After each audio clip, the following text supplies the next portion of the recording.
Welcome back to my YouTube channel. ಈ ಒಂದು ವಿಡಿಯೋದಲ್ಲಿ ಫಿನಾನ್ಷಿಯಲ್ ಮ್ಯಾನೇಜ್ಮೆಂಟ್ ಇನ್ವೆಸ್ಟ್ಮೆಂಟ್ ಡಿಸಿಷನ್ಸ್ ಅಲ್ಲಿ ಸುಮಾರು ಟೆಕ್ನಿಕ್ಸ್ ಇದಾವೆ. ಆ ಎಲ್ಲ ಟೆಕ್ನಿಕ್ಸ್ ಅನ್ನ ಹೇಗೆ ಫೈಂಡ್ ಔಟ್ ಅನ್ನ ಮಾಡಬೇಕು, ಹೇಗೆ ಆನ್ಸರ್ಸ್ ಅನ್ನ ಮಾಡಬೇಕು ಅನ್ನೋದನ್ನ ಒಂದು ಕ್ವಶನ್ಸ್ ಅಲ್ಲಿ ನಾನು ನಿಮಗೆ ತಿಳಿಸ್ಕೊಡ್ತೀನಿ. ಅಂದ್ರೆ ಪೇ ಬ್ಯಾಕ್ ಪೀರಿಯಡ್ ಅನ್ನ ಹೇಗ್ ಮಾಡೋದು, ಅಕೌಂಟಿಂಗ್ ರೇಟ್ ಆಫ್ ರಿಟರ್ನ್ ನ ಹೇಗ್ ಮಾಡೋದು, ನೆಟ್ ಪ್ರೆಸೆಂಟ್ ವ್ಯಾಲ್ಯೂ ಆಗಿರ್ಬೋದು, ಪ್ರಾಫಿಟಬಿಲಿಟಿ ಇಂಡೆಕ್ಸ್ ಆಗಿರ್ಬೋದು, ಯಾವ ತರ ನೀವು ಕ್ಯಾಲ್ಕುಲೇಷನ್ಸ್ ಅನ್ನ ಮಾಡಬೇಕು, ಯಾವಾಗ ಕ್ಯಾಶ್ ಫ್ಲೋ ಕೊಟ್ಟಾಗ ಯಾವ ತರ ಆನ್ಸರ್ ಮಾಡಬೇಕು ಅನ್ನೋದನ್ನ ನಿಮಗೆ ಈ ಒಂದು ವಿಡಿಯೋದಲ್ಲಿ ತಿಳಿಸ್ಕೊಡ್ತೀನಿ. ಯಾರೆಲ್ಲ ನನ್ನ ಒಂದು ಯೂಟ್ಯೂಬ್ ಚಾನಲ್ಗೆ ಇನ್ನೂ ಸಬ್ಸ್ಕ್ರೈಬ್ ಮಾಡ್ಕೊಂಡಿಲ್ಲ, ಪ್ಲೀಸ್ ಸಬ್ಸ್ಕ್ರೈಬ್ ಮಾಡ್ಕೊಳ್ಳಿ, ಆದಷ್ಟು ಶೇರ್ ಮಾಡಿ ಅಂತ ಹೇಳ್ತಾ ಬನ್ನಿ ಈ ಒಂದು ಕ್ವಶನ್ಸ್ ಏನಿದೆ ಯಾವ ತರ ಅಂತ ನೋಡೋಣ. ನೋಡಿ, ಕ್ವಶನ್ಸ್ ಏನ್ ಹೇಳ್ತಾ ಇದೆ ಅಂದ್ರೆ, Mahesh electronic company limited is considering the purchase of machine. Mahesh company limited considering the purchase of machine ಅನ್ನ ಪರ್ಚೇಸ್ ಮಾಡಬೇಕು ಅಂತ ಕನ್ಸಿಡರ್ ಮಾಡಿದ್ದಾರೆ. Two machines X and Y ಅಂತ ಹೇಳಿದ್ದಾರೆ. ಅಂದ್ರೆ ಎರಡು ಮಿಷಿನರಿ ಇದೆ, ಮಿಷಿನ್ ಎಕ್ಸ್ ಅಂತೆ ಮತ್ತೆ ಮಿಷಿನರಿ ವೈ ಅನ್ನೋ ಎರಡು ಮಿಷಿನರಿ ಇದೆಯಂತೆ. Each costing ₹50,000 is available. ನೋಡಿ, ಈಚ್ ಕಾಸ್ಟಿಂಗ್ ಅಂದ್ರೆ ಎರಡು ಎರಡು ಮಿಷಿನರಿಯ ಕಾಸ್ಟ್ ಏನಿದೆ ಅಂದ್ರೆ 50,000 ಇದೆ. ಈಚ್ ಅಂದ್ರೆ ಎರಡು, ಮಿಷಿನ್ ಎಕ್ಸ್ ಆದ್ರೂ ತಗೊಳ್ಳಿ, ಮಿಷಿನ್ ವೈ ಆದ್ರೂ ತಗೊಳ್ಳಿ, 50,000 ಕಾಸ್ಟ್ ಇದೆ ಅಂತ ಹೇಳಿದ್ದಾರೆ. ಈಸ್ ಅವೈಲಬಲ್ ಅಂದ್ರೆ ಎರಡು ಮಿಷಿನರಿಯ ಕಾಸ್ಟ್ ₹50,000 ಇದೆ ಅಂತ ಹೇಳಿದ್ದಾರೆ. In in comparing profitability of these machine, a discount rate of 10% is to be used. ಅಂದ್ರೆ ಎರಡು ಮಿಷಿನರಿನ ಪ್ರಾಫಿಟಬಿಲಿಟಿ ಪೊಸಿಷನ್ಸ್ ನೀವು ಕಂಪೇರ್ ಮಾಡ್ತೀರಾ ಅಂದ್ರೆ ಯೂಸ್ 10% ಡಿಸ್ಕೌಂಟ್ ಫ್ಯಾಕ್ಟರ್ಸ್ ಅನ್ನ, ಡಿಸ್ಕೌಂಟ್ ರೇಟ್ ಅನ್ನ ಯೂಸ್ ಮಾಡಿ ಅಂತ ಹೇಳಿದ್ದಾರೆ. ನೆಕ್ಸ್ಟ್ ಹೇಳಿದ ನೋಡಿ, earning after tax are expected to be as follows. Earning after tax expected to be as follows ಅಂತ ಹೇಳಿದ್ದಾರೆ. This is the most important thing in your investment decision. ನೀವು ಯಾವುದೇ ಟೆಕ್ನಿಕ್ ಅನ್ನ ಮಾಡಿ, ಆ ಟೆಕ್ನಿಕ್ ಅನ್ನ ಮಾಡ್ತಾ ಇದ್ದೀರಾ ಅಂತ ಹೇಳಿದಾಗ ಕ್ಯಾಶ್ ಫ್ಲೋ ಏನ್ ಕೊಟ್ಟಿದ್ದಾರೆ ಅದು ನೀವು ಗಮನ ಹರಿಸ್ಬೇಕು, ಅದೇ most important. So earning after tax expected to be as follows ಅಂತ ಏನ್ ಹೇಳಿದ್ದಾರೆ ನೋಡಿ. ಅರ್ನಿಂಗ್ ಆಫ್ಟರ್ ಟ್ಯಾಕ್ಸ್ ಅಂತ ಹೇಳಿದ್ರೆ PAT, ಪ್ರಾಫಿಟ್ ಆಫ್ಟರ್ ಟ್ಯಾಕ್ಸ್, ಅಥವಾ EAT, ಅರ್ನಿಂಗ್ ಆಫ್ಟರ್ ಟ್ಯಾಕ್ಸ್ ಅಂತ ಅರ್ಥ. ಅಂದ್ರೆ ನಿಮಗೆ ಕೊಟ್ಟಿರತಕ್ಕಂಥ ಅರ್ನಿಂಗ್ಸ್ ಆಫ್ಟರ್ ಟ್ಯಾಕ್ಸ್ ಕೊಟ್ಟಿದ್ದಾರೆ. ಅರ್ನಿಂಗ್ ಆಫ್ಟರ್ ಟ್ಯಾಕ್ಸ್ ಕೊಟ್ಟಾಗ ನಾವು ಪೇ ಬ್ಯಾಕ್ ಆಗಲಿ, NPV ಆಗಲಿ, ಪ್ರಾಫಿಟಬಿಲಿಟಿ ಇಂಡೆಕ್ಸ್ ಆಗಲಿ ಅಥವಾ ARR ಆಗಲಿ ಹೇಗ್ ಮಾಡಬೇಕು ಅಂತ ಈ ಒಂದು ಟೆಕ್ನಿಕಲ್ಲಿ ತಿಳಿಸ್ಕೊಡ್ತೀನಿ. ಸೊ ಹಾಗಾಗಿ ನಿಮಗೆ ಇದು ಗೊತ್ತಿರಬೇಕು, ಇದನ್ನ ನೆನ್ಪಿಟ್ಕೊಳ್ಳಿ. ಅರ್ನಿಂಗ್ ಆಫ್ಟರ್ ಟ್ಯಾಕ್ಸ್ ಅಥವಾ ಪ್ರಾಫಿಟ್ ಆಫ್ಟರ್ ಟ್ಯಾಕ್ಸ್ ಅಂತ ಹೇಳಿದ್ದಾರೆ. ಮುಂದೆ ಹೇಳ್ತೀನಿ ಅದನ್ನ ಅಬ್ರಿವೇಷನ್ಸ್ ಏನ್ ಹೇಳುತ್ತೆ ಅಂತ ಹೇಳ್ಬಿಟ್ಟು. Expected to be as follows ಕೊಟ್ಟಿದ್ದಾರೆ, ಪ್ರಾಫಿಟ್ ಆಫ್ಟರ್ ಟ್ಯಾಕ್ಸ್ ಕೊಟ್ಟಿದ್ದಾರೆ. ಸೊ ನಮಗೆ ಮಿಷಿನ್ ಎಕ್ಸ್ ಕೊಟ್ಟಿದ್ದಾರೆ, ಮಿಷಿನ್ ವೈದು ಕೂಡ ಕೊಟ್ಟಿದ್ದಾರೆ. ಸೊ ಇಲ್ಲಿ 5 ವರ್ಷ ಇದೆ, ಇಯರ್ ಅಂದ್ರೆ 5 ಇಯರ್ಸ್ ಕೊಟ್ಟಿದ್ದಾರೆ. ಮಿಷಿನ್ ಎಕ್ಸ್ ಈ ವ್ಯಾಲ್ಯೂ ಕೊಟ್ಟಿದ್ದಾರೆ, ಕ್ಯಾಶ್ ಫ್ಲೋ ಕೊಟ್ಟಿದ್ದಾರೆ, ಅರ್ನಿಂಗ್ ಆಫ್ಟರ್ ಟ್ಯಾಕ್ಸ್ ಎಷ್ಟೆಷ್ಟು ಬರ್ತಾ ಇದೆ, ಮಿಷಿನ್ ಎಕ್ಸ್ ಎಷ್ಟಿದೆ ಅಂತ ಹೇಳ್ಬಿಟ್ಟು ಕೊಟ್ಟಿದ್ದಾರೆ. 15,000, 20,000, 25, 15, 10,000 ಇದೆಯಂತೆ.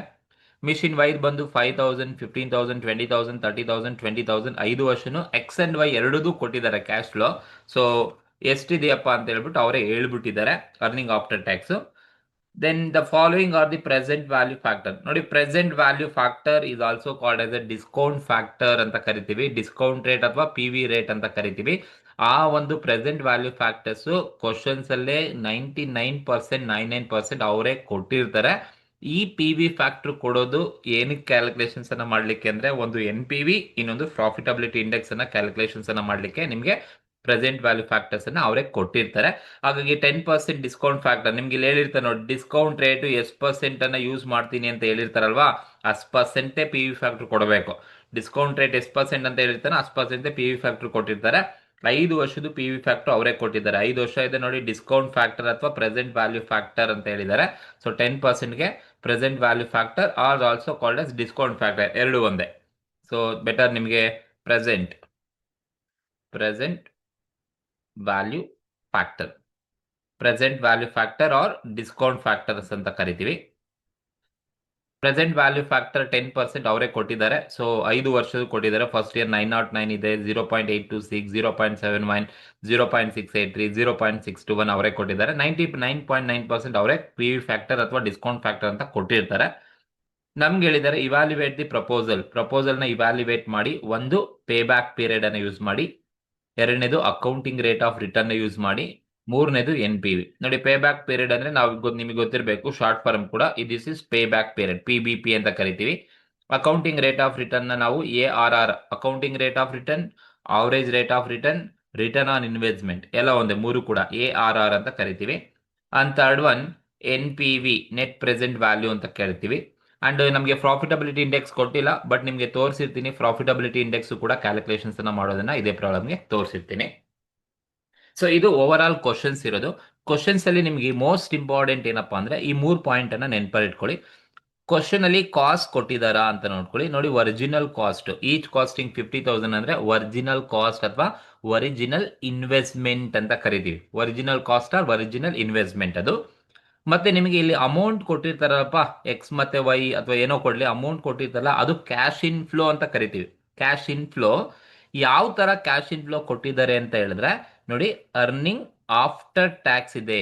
ನೋಡಿ ಅರ್ನಿಂಗ್ ಆಫ್ಟರ್ ಟ್ಯಾಕ್ಸ್ ಇದೆ ಅಂದ್ರೆ ನಿಮಗೆ ಗೊತ್ತಿರಬೇಕು, ಅರ್ನಿಂಗ್ ಆಫ್ಟರ್ ಟ್ಯಾಕ್ಸ್ ಕೊಟ್ಟಿದ್ದಾರೆ ಅಂತ ಹೇಳಿದ್ರೆ ಅರ್ನಿಂಗ್ ಆಫ್ಟರ್ ಟ್ಯಾಕ್ಸ್ ಇದೆ ಅಥವಾ ಅರ್ನಿಂಗ್ ಆಫ್ಟರ್ ಟ್ಯಾಕ್ಸ್ ಆರ್ ಅಥವಾ ಇದನ್ನ PAT, ಪ್ರಾಫಿಟ್ ಆಫ್ಟರ್ ಟ್ಯಾಕ್ಸ್ ಏನಿದೆ ಇದನ್ನ ನಾವು ಫುಲ್ ಏನಂತ ಕರಿತೀವಪ್ಪ ಅಂತ ಹೇಳಿದ್ರೆ, ಇದನ್ನ ನಾವು ಏನಂತ ಕರಿಬೇಕಪ್ಪ ಅಂದ್ರೆ ಅರ್ನಿಂಗ್ ಆಫ್ಟರ್ ಟ್ಯಾಕ್ಸ್ ಅಥವಾ ಪ್ರಾಫಿಟ್ ಆಫ್ಟರ್ ಟ್ಯಾಕ್ಸ್ ಇದ್ರೆ profit after depreciation after tax. So ಇದು ನಿಮಗೆ ಗೊತ್ತಿರಬೇಕು. EAT ಅಥವಾ PAT ಕೊಟ್ಟಿದ್ದಾರೆ ಅಂದ್ರೆ, ಅರ್ನಿಂಗ್ ಆಫ್ಟರ್ ಟ್ಯಾಕ್ಸ್ ಅಥವಾ ಪ್ರಾಫಿಟ್ ಆಫ್ಟರ್ ಟ್ಯಾಕ್ಸ್ ಕೊಟ್ಟಿದ್ದಾರೆ ಅಂದ್ರೆ ಅದರ ಅರ್ಥ ಏನು ಅಂತ ಹೇಳಿದ್ರೆ, ನಿಮಗೆ ಅದರ ಅರ್ಥ ಏನಪ್ಪಾ ಅಂದ್ರೆ profit after depreciation after tax ಕೊಟ್ಟಿದ್ದಾರೆ ಅಂತ ಅರ್ಥ. ಸೊ EAT ಅಥವಾ PAT ಕ್ವಶನ್ ಅಲ್ಲಿ ಇದೆ ಅಂದ್ರೆ profit after depreciation after tax, PADAT, profit after depreciation after tax. ನೋಡಿ, ನೀವು ಪೇ ಬ್ಯಾಕ್ ಪೀರಿಯಡ್ ಅನ್ನ ಕ್ಯಾಲ್ಕುಲೇಟ್ ಮಾಡ್ಲಿಕ್ಕೆ ಬೇಕಾಗಿರೋ ಕ್ಯಾಶ್ ಇನ್ಫ್ಲೋ ಏನಪ್ಪಾ ಅಂದ್ರೆ, ಯಾವ ಕ್ಯಾಶ್ ಇನ್ಫ್ಲೋ ನಿಮಗೆ ಪೇ ಬ್ಯಾಕ್ ಪೀರಿಯಡ್ ನ ಕ್ಯಾಲ್ಕುಲೇಷನ್ಸ್ ಮಾಡ್ಲಿಕ್ಕೆ ಬೇಕಾಗುತ್ತೆ ಅಂತ ಹೇಳಿದ್ರೆ profit before depreciation after tax. Pay back period ಅನ್ನ ಮಾಡ್ತೀರಾ ಅಂದ್ರೆ ನಿಮಗೆ ಬೇಕಾಗಿರೋ cash inflow profit before depreciation after tax ಬೇಕು. ಸಪೋಸ್ ನಿಮಗೆ ಕ್ವಶನ್ಸ್ ಅಲ್ಲಿ ಯಾರನ್ನ ಕ್ಯಾಲ್ಕುಲೇಷನ್ಸ್ ಅನ್ನ ಮಾಡೋಕೆ ಹೇಳಿದ್ದಾರೆ ಅಂದ್ರೆ ನಿಮಗೆ ಬೇಕಾಗಿರೋ ಕ್ಯಾಶ್ ಇನ್ಫ್ಲೋ ಯಾವ ತರದ ಕ್ಯಾಶ್ ಇನ್ಫ್ಲೋ ನಿಮಗೆ ಬೇಕಪ್ಪ ಅಂತ ಹೇಳಿದ್ರೆ, ಅಕೌಂಟಿಂಗ್ ರೇಟ್ ಆಫ್ ರಿಟರ್ನ್ ಮಾಡ್ತೀರಾ ಅಂದ್ರೆ profit after depreciation after tax, ಈ ಕ್ಯಾಶ್ ಇನ್ಫ್ಲೋ ಬೇಕು. ಅಂಡ್ ನೀವು NPV ನ ಕ್ಯಾಲ್ಕುಲೇಷನ್ಸ್ ಅನ್ನ ಮಾಡ್ತೀರಾ ಅಂತ ಹೇಳಿದ್ರೆ ಅವಾಗ ನಿಮ್ಗೆ ಯಾವ ಕ್ಯಾಶ್ ಇನ್ಫ್ಲೋ ಬೇಕಪ್ಪ, NPV ಮತ್ತೆ ಪ್ರಾಫಿಟಬಿಲಿಟಿ ಇಂಡೆಕ್ಸ್ ನ ಮಾಡ್ತೀರಾ ಅಂದ್ರೆ profit before depreciation after tax, ಈ ಕ್ಯಾಶ್ ಇನ್ಫ್ಲೋ ನಿಮಗೆ ಬೇಕಾಗಿರೋದು. ಸೊ ಫಾರ್ ARR ಆಗಲಿ, NPV ಆಗಲಿ, ಪ್ರಾಫಿಟಬಿಲಿಟಿ ಇಂಡೆಕ್ಸ್ ಆಗಲಿ, ಆಯಾ ಕ್ಯಾಶ್ ಇನ್ಫ್ಲೋನೇ ಬೇಕು. ARR ಮಾತ್ರನೇ ನೀವು ಈ ಒಂದು ಕ್ಯಾಶ್ ಇನ್ಫ್ಲೋನ ಯೂಸ್ ಮಾಡಬೇಕು. Profit after depreciation after tax ಏನಿದೆ that is only applicable for accounting rate of return technique ಅನ್ನಗೆ ಮಾತ್ರನೇ ಯೂಸ್ ಮಾಡಿ. ಇನ್ನ ARR ಬಿಟ್ಟು ಇನ್ಯಾವುದೇ ಟೆಕ್ನಿಕ್ ಅನ್ನ ನೀವು ಮಾಡಿ, ಪೇ ಬ್ಯಾಕ್ ಮಾಡಿ, NPV ಮಾಡಿ, PI ಮಾಡಿ ಅಥವಾ IRR ಮಾಡಿ, ನಿಮಗೆ ಬೇಕಾಗಿರೋ ಕ್ಯಾಶ್ ಇನ್ಫ್ಲೋ ಯಾವ್ದಪ್ಪ ಅಂದ್ರೆ ಬಿಫೋರ್ ಡಿಪ್ರಿಸಿಯೇಷನ್ ಆಫ್ಟರ್ ಟ್ಯಾಕ್ಸ್. ಇದು ಕಾನ್ಸೆಪ್ಟ್ ಇರ್ತಕ್ಕಂಥದ್ದು. ನಮಗೆ ಕ್ವಶನ್ಸ್ ಅಲ್ಲಿ ಕೊಟ್ಟಿರೋ ಕ್ಯಾಶ್ ಇನ್ಫ್ಲೋ ಯಾವ್ದು ಕೊಟ್ಟಿದ್ದಾರೆ ಅಂದ್ರೆ ಅರ್ನಿಂಗ್ ಆಫ್ಟರ್ ಟ್ಯಾಕ್ಸ್ ಕೊಟ್ಟಿದ್ದಾರೆ ಅಂದ್ರೆ PAT ಕೊಟ್ಟಿದ್ದಾರೆ ಅಂದ್ರೆ ನಿಮ್ಗೆ ಗೊತ್ತಾಗ್ಬಿಡ್ಬೇಕು. PAT ಅಂದ್ರೆ ಆಫ್ಟರ್ ಟ್ಯಾಕ್ಸ್ ಕೊಟ್ಟಿದ್ದಾರೆ ಅಂದ್ರೆ ಅದು profit after depreciation after tax ಇದೆ ಅಂತ ಅರ್ಥ. ಇದು ಕೊಟ್ಟಿರೋ ಕ್ಯಾಶ್ ಇನ್ಫ್ಲೋ. ನೋಡಿ, PADAT ಕೊಟ್ಟಿದ್ದಾರೆ ಅಂದ್ರೆ ನೀವು ಅಕೌಂಟಿಂಗ್ ರೇಟ್ ಆಫ್ ರಿಟರ್ನ್ ನ ನೀವು ಡೈರೆಕ್ಟ್ ಆಗಿ ಮಾಡ್ಬೋದು, ARR ನ ನೀವು ಡೈರೆಕ್ಟ್ ಆಗಿ ಮಾಡ್ಬೋದು. ಬಟ್ ಪೇ ಬ್ಯಾಕ್ ಪೀರಿಯಡ್ ನ ಮಾಡಬೇಕು ಮತ್ತೆ NPV ಮಾಡಬೇಕು ಅಂದ್ರೆ ನಿಮಗೆ ಬಿಫೋರ್ ಡಿಪ್ರಿಸಿಯೇಷನ್ ಆಫ್ಟರ್ ಟ್ಯಾಕ್ಸ್ ಬೇಕಾಗುತ್ತೆ. ಹಾಗಾದ್ರೆ ನಾವು ಯಾವ ತರ ಕ್ಯಾಲ್ಕುಲೇಷನ್ಸ್ ಅನ್ನ ಮಾಡಬೇಕು, ವೆನ್ ಅರ್ನಿಂಗ್ ಆಫ್ಟರ್ ಟ್ಯಾಕ್ಸ್ ಕೊಟ್ಟಾಗ ಯಾವ ತರ ಕ್ಯಾಲ್ಕುಲೇಷನ್ಸ್ ಅನ್ನ ಮಾಡಬೇಕು ಅನ್ನೋದನ್ನ ನಾನು ನಿಮಗೆ ಈ ಒಂದು ವಿಡಿಯೋದಲ್ಲಿ ತಿಳಿಸ್ಕೊಡ್ತೀನಿ. ಸೊ ಬನ್ನಿ, ನಾನು ಮಿಷಿನ್ ಎಕ್ಸ್ಗೆ ಮಾತ್ರನೇ ವಿಡಿಯೋದಲ್ಲಿ ಆನ್ಸರ್ಸ್ ಅನ್ನ ಮಾಡ್ತೀನಿ. ಮಿಷಿನ್ ವೈಗೆ ನೀವು ಅದೇ ತರ ಕಾನ್ಸೆಪ್ಟ್ ಅನ್ನ ಯೂಸ್ ಮಾಡಿಕೊಂಡು ಮಿಷಿನ್ ವೈಗೆ ನೀವು ಆನ್ಸರ್ಸ್ ಅನ್ನ ಮಾಡಬೇಕಾಗುತ್ತೆ. ಸೊ ಬನ್ನಿ ನೋಡೋಣ ಯಾವ ತರ ಆನ್ಸರ್ ಮಾಡಬೇಕು. ಫಸ್ಟ್ ಒಂದೊಂದೇ ಪ್ರಪೋಸಲ್ ನ ಮಾಡೋಣ. ಫಸ್ಟ್ ಪೇ ಬ್ಯಾಕ್ ಪೀರಿಯಡ್ ಕೇಳಿದರೆ ಪೇ ಬ್ಯಾಕ್ ಪೀರಿಯಡ್ ಅನ್ನ ಮಾಡೋಣ. ಎಕ್ಸ್ ಗೆ ಮಾಡ್ಬೇಕಾದ್ರೆ ಫಸ್ಟ್ ಒನ್ ನಮಗೆ ಕ್ವಶನ್ ಅಲ್ಲಿ ಕೇಳಿದ್ದು ಪ್ರಾಫಿಟ್ ಬಿಫೋರ್, ಕ್ವಶನ್ ಅಲ್ಲಿ ಕೇಳಿದ್ದು ಪೇ ಬ್ಯಾಕ್ ಪೀರಿಯಡ್ ಅನ್ನ ಕ್ಯಾಲ್ಕುಲೇಷನ್ಸ್ ಅನ್ನ ಮಾಡಿ ಅಂತ. ಹಾಗಾಗಿ ನಾನು calculation of pay back period ಮಾಡ್ತಾ ಇದ್ದೀನಿ. ನೋಡಿ, ಪೇ ಬ್ಯಾಕ್ ಪೀರಿಯಡ್ ಮಾಡಬೇಕಾದ್ರೆ ನಾನು ಕ್ವಶನ್ಸ್ ಅಲ್ಲಿ ಕೊಟ್ಟಿರೋ ಕ್ಯಾಶ್ ಫ್ಲೋ ಯಾವ್ದಪ್ಪ ಅಂತ ಹೇಳಿದ್ರೆ, ನೋಡಿ ಕ್ವಶನ್ಸ್ ಅಲ್ಲಿ ಕೊಟ್ಟಿರೋ cash flow after depreciation after tax, PAT ಕೊಟ್ಟಿದ್ದಾರೆ ಅಂದ್ರೆ ಆಫ್ಟರ್ ಡಿಪ್ರಿಸಿಯೇಷನ್ ಆಫ್ಟರ್ ಟ್ಯಾಕ್ಸ್ ಕೊಟ್ಟಿದ್ದಾರೆ ಅಂತ ಹೇಳಿದ್ರೆ, ಸೊ ನಿಮ್ಗೆ ಏನ್ ತಗೋಬೇಕಪ್ಪ ಅಂದ್ರೆ, ನೋಡಿ ಈ ಫಸ್ಟ್ ಕಾಲಮ್ ಇಯರ್ ತಗೊಳ್ಳಿ, ಸೆಕೆಂಡ್ ಕಾಲಮ್ ಅವ್ರು ಯಾವ್ದು ಕ್ಯಾಶ್ ಫ್ಲೋ ಕೊಡ್ತಾರೋ ಅದೇ ತಗೊಳ್ಳಿ. ಹಾಗಾಗಿ ಇಲ್ಲಿ PAT ಕೊಟ್ಟಿದ್ದಾರೆ, ಹಾಗಾಗಿ PAT ನ ಆಫ್ಟರ್ ಡಿಪ್ರಿಸಿಯೇಷನ್ ಆಫ್ಟರ್ ಟ್ಯಾಕ್ಸ್ ಅಂತ ಕರಿತೀವಿ. That is profit after tax ಅಂತ ಹೇಳಿದ್ರೆ ಫುಲ್ ನಾವು ಬರೋದ್ರೆ profit after depreciation after tax ಅಂತ ಅರ್ಥ. ನಾನು ಆಗ್ಲೇ ಹೇಳಿದೆ ನಿಮಗೆ ಪೇ ಬ್ಯಾಕ್ ಪೀರಿಯಡ್ ಅನ್ನ ಮಾಡಬೇಕು ಅಂತ ಹೇಳಿದ್ರೆ ಈ after depreciation after tax questions ಅಲ್ಲಿ ಕೊಟ್ಟಿದ್ದಾರೆ ಅಂತ ಹೇಳಿದ್ರೆ ನೀವೇನ್ ಮಾಡಿ, after depreciation after tax question ಅಲ್ಲಿ ಇದೆ ಅರ್ನಿಂಗ್ ಆಫ್ಟರ್ ಟ್ಯಾಕ್ಸ್ ಹಾಗೆ ಕೊಟ್ಟಿರ್ತಾರೆ, PAT ಕೊಟ್ಟಿದ್ದಾರೆ ಅಂದ್ರೆ ನೀವು ಜಸ್ಟ್ ಡಿಪ್ರಿಸಿಯೇಷನ್ ನ ಆಡ್ ಮಾಡಬೇಕು.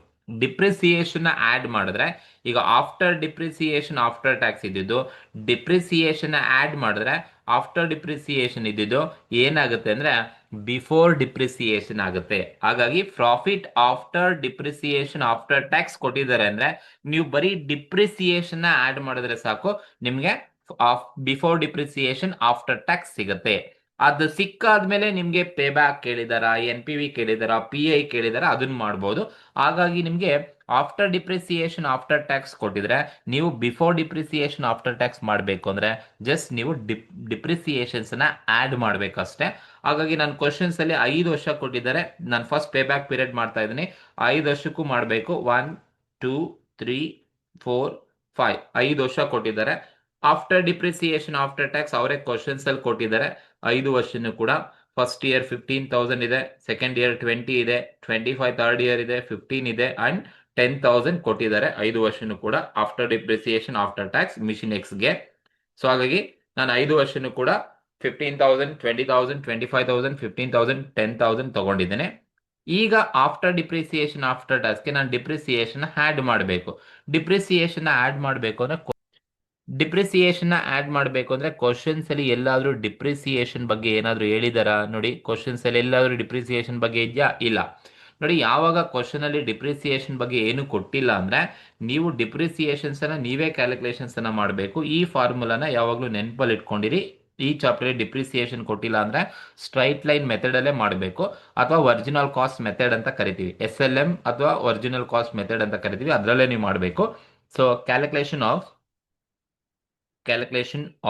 ಡಿಪ್ರಿಸಿಯೇಷನ್ ಕ್ವಶನ್ ಅಲ್ಲಿ ಡಿಪ್ರಿಸಿಯೇಷನ್ ಅಮೌಂಟ್ ಕೊಡಬೇಕು, ಇಲ್ಲ ಅಂದ್ರೆ ಡಿಪ್ರಿಸಿಯೇಷನ್ ಪರ್ಸೆಂಟೇಜ್ ಕೊಡಬೇಕು. ಸಪೋಸ್ ಡಿಪ್ರಿಸಿಯೇಷನ್ 10% ಅಂತ ಕೊಟ್ಟಿದ್ರೆ ನಾನು ಒರಿಜಿನಲ್ ಇನ್ವೆಸ್ಟ್ಮೆಂಟ್ ಏನು ಒರಿಜಿನಲ್ ಕಾಸ್ಟ್ ಏನಿರುತ್ತೆ ಅದ್ರ ಮೇಲೆ 10% ಮಾಡ್ಕೊಂಡ್ಬಿಡ್ತಿದೆ. ಡಿಪ್ರಿಸಿಯೇಷನ್ ಬಗ್ಗೆ ಏನು ಪರ್ಸೆಂಟೇಜ್ ಇಲ್ಲ, ಅಮೌಂಟ್ ಕೊಟ್ಟಿಲ್ಲ ಅಂದ್ರೆ ನೀವು ಡಿಪ್ರಿಸಿಯೇಷನ್ ನ ಕ್ಯಾಲ್ಕುಲೇಷನ್ಸ್ ಅನ್ನ ಮಾಡ್ಕೋಬೇಕಾಗುತ್ತೆ. ಅವಾಗ ನೀವು ಈ ಫಾರ್ಮುಲಾನ ಯೂಸ್ ಮಾಡಿ ಕ್ಯಾಲ್ಕುಲೇಷನ್ ಆಫ್ ಡಿಪ್ರಿಸಿಯೇಷನ್ ಈಕ್ವಲ್ಸ್ ಯಾವ ತರ ನೀವು ಕ್ಯಾಲ್ಕುಲೇಷನ್ಸ್ ಅನ್ನ ಮಾಡಬೇಕು ಅಂದ್ರೆ original cost minus residual value, ಅಥವಾ ಇದನ್ನ ನಾವು ಸ್ಕ್ರಾಪ್ ವ್ಯಾಲ್ಯೂ, ಸಾಲ್ವೇಜ್ ವ್ಯಾಲ್ಯೂ ಅಂತ ಕರಿತೀವಿ. Original cost minus residual value divided by ಏನ್ ತಗೋಬೇಕಪ್ಪ ಅಂದ್ರೆ number of years divided by useful life ಅಥವಾ ನಂಬರ್ ಆಫ್ ಇಯರ್ಸ್ ಅಂತ ತಗೋಬೇಕು. ಇದು formula for depreciation. Original cost minus residual value divided by number of years ಮಾಡಿದ್ರೆ ನಿಮಗೆ ಡಿಪ್ರಿಸಿಯೇಷನ್ ಸಿಗುತ್ತೆ. So ಯಾವಾಗ ಡಿಪ್ರಿಸಿಯೇಷನ್ ಕ್ವಶನ್ ಅಲ್ಲಿ ಕೊಟ್ಟಿಲ್ಲ ಅಂದ್ರೆ ನೀವೀಗ ಯೂಸ್ ಮಾಡಬೇಕು residual value, salvage value, scrap value ಅಂತ ಕರಿತೀವಿ. ಈಗ ನಾವು ಈ ಫಾರ್ಮುಲಾಗೆ ಅಪ್ಲೈ ಮಾಡ್ತಾ ಹೋದ್ರೆ ಒರಿಜಿನಲ್ ಕಾಸ್ಟ್ ಎಷ್ಟು ಕೊಟ್ಟಿದಾರಪ್ಪ ಅಂತ ಹೇಳಿದ್ರೆ ಒರಿಜಿನಲ್ ಕಾಸ್ಟ್ ಕ್ವಶನ್ ಅಲ್ಲೇ ಕೊಟ್ಟಿದ್ದಾರೆ. ಎಷ್ಟಿದೆಯಪ್ಪ ಅಂದ್ರೆ ನೋಡಿ, ಒರಿಜಿನಲ್ ಕಾಸ್ಟ್ ಅಂದ್ರೆ ಈಚ್ ಕಾಸ್ಟಿಂಗ್ ಇನ್ವೆಸ್ಟ್ಮೆಂಟ್ ಕೊಟ್ಟಿರ್ತಾರಲ್ಲ ಅದೇ ಒರಿಜಿನಲ್ ಇನ್ವೆಸ್ಟ್ಮೆಂಟ್ ಅಥವಾ ಒರಿಜಿನಲ್ ಕಾಸ್ಟ್ 50,000 ಕೊಟ್ಟಿದ್ದಾರೆ. ಸ್ಕ್ರಾಪ್ ವ್ಯಾಲ್ಯೂ ಅಥವಾ ಸಾಲ್ವೇಜ್ ವ್ಯಾಲ್ಯೂ ಕ್ವಶನ್ಸ್ ಅಲ್ಲಿ ಎಲ್ಲಾದ್ರೂ ಇದೆಯಾ ನೋಡಿ? ಎಲ್ಲೂ ಇಲ್ಲ. ಸೊ ಅವಾಗ ಅಪ್ಲೈ ಮಾಡ್ಕೊಳ್ಳಿ. ಒರಿಜಿನಲ್ ಕಾಸ್ಟ್ 50,000 ಇದೆ, ಸಾಲ್ವೇಜ್ ವ್ಯಾಲ್ಯೂ ಅಥವಾ ರೆಸಿಡಿಯಲ್ ವ್ಯಾಲ್ಯೂ ಅಥವಾ ಸ್ಕ್ರಾಪ್ ವ್ಯಾಲ್ಯೂ ಕ್ವಶನ್ಸ್ ಅಲ್ಲಿ ಕೊಟ್ಟೇ ಇಲ್ಲ ಅಂದ್ರೆ 0 ಇದೆ ಅಂತ, divided by number of years ಅಂದ್ರೆ ಎಷ್ಟು ವರ್ಷ ಕ್ವಶನ್ ಅಲ್ಲಿ ಇದೆಯಪ್ಪ? 5 ವರ್ಷ ಕ್ವಶನ್ಸ್ ಅಲ್ಲಿ ಇದೆ. ಹಾಗಾಗಿ ಲೈಫ್ ಆಫ್ ದಿ ಇಯರ್ ಬಂದು ನನಗೆ ಎಷ್ಟು ವರ್ಷ ಕೊಟ್ಟೋದು ನೋಡಿ, ಇಲ್ಲೇ ಬರ್ಕೊಂಡಿದ್ದೀನಿ 5 ವರ್ಷ ಇನ್ಫಾರ್ಮೇಶನ್ಸ್ ಇದೆ, ಹಾಗಾಗಿ 5 years. ಸೊ ಸಿಂಪ್ಲಿಫೈ ಮಾಡಿದ್ರೆ original cost 50,000 minus scrap value 0 divided by 5 years ಮಾಡಿದ್ರೆ ನನಗೆ ಡಿಪ್ರಿಸಿಯೇಷನ್ ಸಿಗುತ್ತೆ. ಎಷ್ಟು ಡಿಪ್ರಿಸಿಯೇಷನ್ ಸಿಗುತ್ತಪ್ಪ ಅಂತ ಹೇಳಿದ್ರೆ, ಸೊ 50,000 ಡಿವೈಡೆಡ್ ಬೈ 5 years ಮಾಡಿದ್ರೆ 10,000 ನನಗೆ ಡಿಪ್ರಿಸಿಯೇಷನ್ ಸಿಗುತ್ತೆ. ದಟ್ ಈಸ್ 10,000 ಡಿಪ್ರಿಸಿಯೇಷನ್ ಸಿಗುತ್ತೆ. ಇದು ಡಿಪ್ರಿಸಿಯೇಷನ್. ಹೀಗೆ ನೀವು ಡಿಪ್ರಿಸಿಯೇಷನ್ಸ್ ಅನ್ನ ಕ್ಯಾಲ್ಕುಲೇಷನ್ಸ್ ಅನ್ನ ಮಾಡ್ಕೋಬೇಕಾಗುತ್ತೆ. ಯಾವಾಗ ಡಿಪ್ರಿಸಿಯೇಷನ್ಸ್ ಅನ್ನ ಕ್ವಶನ್ಸ್ ಅಲ್ಲಿ ಕೊಟ್ಟಿಲ್ಲ ಅಂತ ಹೇಳಿದ್ರೆ ಸೊ ನೀವು ಡಿಪ್ರಿಸಿಯೇಷನ್ಸ್ ಹೀಗೆ ಕ್ಯಾಲ್ಕುಲೇಷನ್ಸ್ ಅನ್ನ ಮಾಡ್ಕೋಬೇಕು. ಈಗ ನಿಮ್ಗೆ ಏನ್ 10,000 ಡಿಪ್ರಿಸಿಯೇಷನ್ ಬಂದಿದ್ಯಲ್ಲಪ್ಪ, ಈ ಡಿಪ್ರಿಸಿಯೇಷನ್ ಎಲ್ಲ ವರ್ಷನೂ ಹಾಕೊಳ್ಳಿ. ಯಾಕೆಂದ್ರೆ ಅಸ್ಯೂಮ್ ಮಾಡ್ಕೊಳ್ಳಿ ನಾವು ಡಿಪ್ರಿಸಿಯೇಷನ್ ಸ್ಟ್ರೈಟ್ ಲೈನ್ ಮೆಥಡ್ ಅಲ್ಲೇ ಕ್ಯಾಲ್ಕುಲೇಷನ್ ಮಾಡಿರ್ತೀವಿ ಅಂತ ಅರ್ಥ. ಹಾಗಾಗಿ ಸ್ಟ್ರೈಟ್ ಲೈನ್ ಮೆಥಡ್ ಅಲ್ಲಿ ಏನ್ ಬರುತ್ತೆ ಡಿಪ್ರಿಸಿಯೇಷನ್ ಅಂದ್ರೆ 1 ವರ್ಷ ನೀವು ಫೈಂಡ್ ಔಟ್ ಮಾಡಿದ್ರೆ 5 ವರ್ಷನೂ ಕೂಡ ಎಷ್ಟು ವರ್ಷ ಕೊಟ್ಟಿರ್ತಾರೋ ಅಷ್ಟು ವರ್ಷನೂ ಕೂಡ ಅದು ಡಿಪ್ರಿಸಿಯೇಷನ್ ಅಷ್ಟೇ ಇರುತ್ತೆ, ಅದೇ 10,000 rupees ತಗೋಬೇಕು. ಸ್ಟ್ರೈಟ್ ಲೈನ್ ಮೆಥಡ್ ಅಂತ ಕರಿತೀವಿ. ಕ್ವಶನ್ ಅಲ್ಲಿ ಡಿಪ್ರಿಸಿಯೇಷನ್ ಕೊಟ್ಟಿಲ್ಲ ಅಂದ್ರೆ ನೀವು ಈ ಫಾರ್ಮುಲಾನ ಯೂಸ್ ಮಾಡಿ. Original cost minus scrap value divided by number of years, you will get depreciation and depreciation amount ಅನ್ನ ಅಲ್ಲಿ ಡಿಪ್ರಿಸಿಯೇಷನ್ಗೆ ಹಾಕಿ. ಈಗ ನೀವೇನ್ ಮಾಡಿ ಅಂದ್ರೆ ಈ ಆಫ್ಟರ್ ಟ್ಯಾಕ್ಸ್ ಏನಿದೆ, ಆಫ್ಟರ್ ಡಿಪ್ರಿಸಿಯೇಷನ್ ಆಫ್ಟರ್ ಟ್ಯಾಕ್ಸ್ಗೆ ಡಿಪ್ರಿಸಿಯೇಷನ್ ಆಡ್ ಮಾಡಿ. ಆಡ್ ಮಾಡಿದ್ರೆ ನಿಮಗೆ ಬಿಫೋರ್ ಡಿಪ್ರಿಸಿಯೇಷನ್ ಆಫ್ಟರ್ ಟ್ಯಾಕ್ಸ್ ಬರುತ್ತೆ. ಈಗ ನೋಡಿ 15,000 ಪ್ಲಸ್ 10,000 ಆಡ್ ಮಾಡಿದ್ರೆ ನಿಮಗೆ 25,000 ಸಿಗುತ್ತೆ. ಆಡ್ ಮಾಡಬೇಕು, ಆಡ್. ದೆನ್ 20 ಪ್ಲಸ್ 10,000 ನೀವು ಆಡ್ ಮಾಡಿದ್ರೆ 30,000 ಸಿಗುತ್ತೆ. 25 ಪ್ಲಸ್ 10,000 ಆಡ್ ಮಾಡಿದ್ರೆ ನಿಮಗೆ 35,000 ಸಿಗುತ್ತೆ. 15 ಪ್ಲಸ್ 10 ಆಡ್ ಮಾಡಿದ್ರೆ 25,000 ಸಿಗುತ್ತೆ. 10,000 ಪ್ಲಸ್ 10,000 ಆಡ್ ಮಾಡಿದ್ರೆ 20,000 ಸಿಗುತ್ತೆ. ಇದು profit before depreciation after tax. ನೋಡಿ, ಯಾವಾಗ ನಿಮಗೆ ಪ್ರಾಫಿಟ್ ಆಫ್ಟರ್ ಟ್ಯಾಕ್ಸ್ ಕೊಟ್ಟಿರ್ತಾರೆ, ಅರ್ನಿಂಗ್ ಆಫ್ಟರ್ ಟ್ಯಾಕ್ಸ್ ಕೊಟ್ಟಿರ್ತಾರೆ, ಆಗ ನೀವು ಜಸ್ಟ್ ಡಿಪ್ರಿಸಿಯೇಷನ್ ಆಡ್ ಮಾಡ್ಕೊಳ್ಳಿ ಅಷ್ಟೇ. ಡಿಪ್ರಿಸಿಯೇಷನ್ ಆಡ್ ಮಾಡಿದ್ರೆ ನಿಮಗೆ ಬರ್ತಕ್ಕಂಥದ್ದೇ ಬಿಫೋರ್ ಡಿಪ್ರಿಸಿಯೇಷನ್ ಆಫ್ಟರ್ ಟ್ಯಾಕ್ಸ್. ಈ ಒಂದು ಟೆಕ್ನಿಕ್ ಏನಿದೆ, ಈ ಬಿಫೋರ್ ಡಿಪ್ರಿಸಿಯೇಷನ್ ಆಫ್ಟರ್ ಟ್ಯಾಕ್ಸ್ ಏನ್ ಸಿಗುತ್ತೆ, ಇದು ನಿಮಗೆ NPV, ಪೇ ಬ್ಯಾಕ್, PI ಮತ್ತೆ IRR ನ ಕ್ಯಾಲ್ಕುಲೇಷನ್ ಮಾಡ್ಲಿಕ್ಕೆ ಇದೇ ಕ್ಯಾಶ್ ಇನ್ಫ್ಲೋ ಕ್ವಶನ್ಸ್ ಅಲ್ಲಿ ಕೊಟ್ಟಿರಬೇಕು. ಕೊಟ್ಟಿಲ್ಲ ಅಂದ್ರೆ ನಿಮ್ಗೆ ಅರ್ನಿಂಗ್ ಆಫ್ಟರ್ ಟ್ಯಾಕ್ಸ್ ಕೊಟ್ಟರೆ ನೀವು ಡಿಪ್ರಿಸಿಯೇಷನ್ ಆಡ್ ಮಾಡಿ, ಅವಾಗ ನಿಮಗೆ ಬಿಫೋರ್ ಡಿಪ್ರಿಸಿಯೇಷನ್ ಆಫ್ಟರ್ ಟ್ಯಾಕ್ಸ್ ಸಿಗುತ್ತೆ. ಈಗ ನಾನು ಕ್ಯಾಲ್ಕುಲೇಷನ್ ಮಾಡ್ತಾ ಇರೋದು ಪೇ ಬ್ಯಾಕ್. ಪೇ ಬ್ಯಾಕ್ ಅನ್ನ ಮಾಡಬೇಕಾದ್ರೆ ಈ ಬಿಫೋರ್ ಡಿಪ್ರಿಸಿಯೇಷನ್ ಆಫ್ಟರ್ ಟ್ಯಾಕ್ಸ್ ನ ಕ್ಯುಮ್ಯುಲೇಟಿವ್ ಮಾಡ್ಕೊಂಡು ಹೋಗಿ. ಕ್ಯುಮ್ಯುಲೇಟಿವ್ ಮಾಡಬೇಕಾದ್ರೆ ಎಲ್ಲಿವರೆಗೂ ನೀವು ಕ್ಯುಮ್ಯುಲೇಟಿವ್ ಮಾಡಬೇಕಪ್ಪ ಅಂತ ಹೇಳಿದ್ರೆ, ನಿಮ್ಮ ಒರಿಜಿನಲ್ ಇನ್ವೆಸ್ಟ್ಮೆಂಟ್ ಎಷ್ಟಿದೆ ಅದನ್ನ ನೋಡಿಕೊಂಡು ಕ್ಯುಮ್ಯುಲೇಟಿವ್ ಮಾಡ್ತಾ ಹೋಗಿ. ಈಗ ಒರಿಜಿನಲ್ ಇನ್ವೆಸ್ಟ್ಮೆಂಟ್ ಎಷ್ಟಿದೆ ಅಂತ ಒಂದ್ಸಲಿ ನೋಡ್ಕೊಂಡ್ಬಿಡೋಣ. 50,000 ರೂಪಾಯಿ ಒರಿಜಿನಲ್ ಕಾಸ್ಟ್ ಇದೆ. Original cost, original investment, initial investment ಅಂತ ಕರಿತೀವಿ. ಸೊ ನಾನು ಕ್ಯುಮ್ಯುಲೇಟಿವ್ ಮಾಡ್ಬೇಕಾದ್ರೆ ನನ್ನ ಕಾಸ್ಟ್ ಬರೋವರೆಗೂ ಹೋಗ್ಬೇಕು. ಅದು ಬರಬೇಕಿಲ್ಲ ಅದಕ್ಕಿಂತ ಜಾಸ್ತಿ ಬರಬೇಕು, ಅಷ್ಟು ನೋಡ್ತಾ ಹೋಗೋಣ.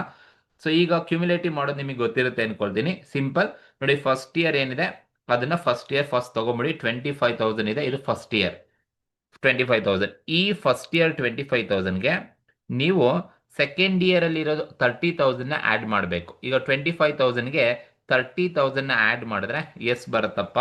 55,000 ಬರುತ್ತೆ.